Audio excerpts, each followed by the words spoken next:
ناکامی کا اصل راز۔ کچھ دن پہلے ایک نوجوان میرے پاس آیا۔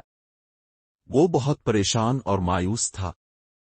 اس نے کہا، سر، میں نے زندگی میں بہت کوششیں کی لیکن ہر بار ناکام ہو جاتا ہوں۔ میں اب مزید کوشش کرنے کی ہمت نہیں رکھتا۔ کیا ناکامی میری قسمت ہے؟ میں نے مسکرا کر کہا، بیٹا، ناکامی ایک سبق ہے، نہ کہ قسمت۔ دنیا میں کوئی بھی کامیاب انسان ایسا نہیں ہے جس نے ناکامی کا سامنا نہ کیا ہو۔ لیکن فرق یہ ہے کہ کامیاب لوگ اپنی ناکامیوں سے سبق سیکھتے ہیں، جبکہ باقی لوگ اسے اپنی حد سمجھ لیتے ہیں۔ پھر میں نے اسے ایک کہانی سنائی۔ یہ کہانی تھامس ایڈیسن کی ہے۔ ایک دن کسی نے ان سے پوچھا، اپنے بلب بنانے کے لیے 1000 مرتبہ کوشش کی اور ناکام ہوئے، کیا آپ کو شرمندگی محسوس نہیں ہوئی؟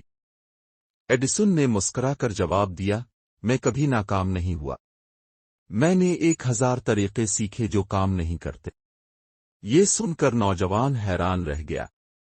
میں نے کہا، یہی فرق ہوتا ہے ایک عام انسان اور ایک عظیم انسان میں۔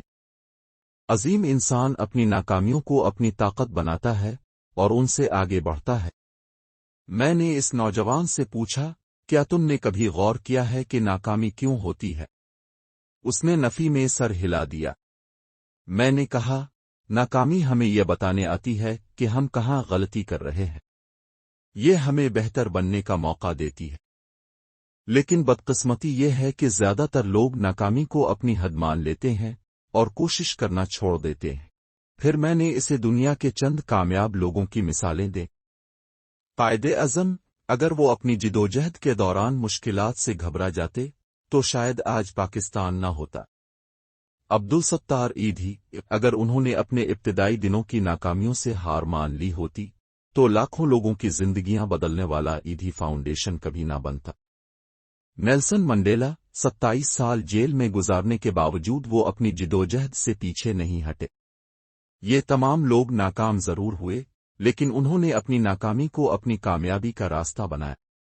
میں نے اس نوجوان سے کہا، ناکامی تمہیں روکنے نہیں بلکہ سکھانے آتی ہے۔ اگر تم اپنی ناکامیوں کو اپنا استاد بنا لو تو تم وہ مقام حاصل کر سکتے ہو جس کا تم نے کبھی خواب بھی نہیں دیکھا ہوگا۔ نتیجہ، ناکامی کبھی ختم نہیں ہوتی جب تک آپ ہار نہ مان لے۔ کامیابی اور ناکامی کے درمیان فرق صرف آپ کی ہمت اور آپ کی محنت ہے۔ یاد رکھیں، جو لوگ ناکامی کے بعد دوبارہ کھڑے ہو جاتے ہیں وہی دنیا کو بدل دیتے ہیں۔ کیا آپ بھی اپنی ناکامی کو اپنی طاقت بنانا چاہتے ہیں؟ فیصلہ آپ کے ہاتھ میں ہے۔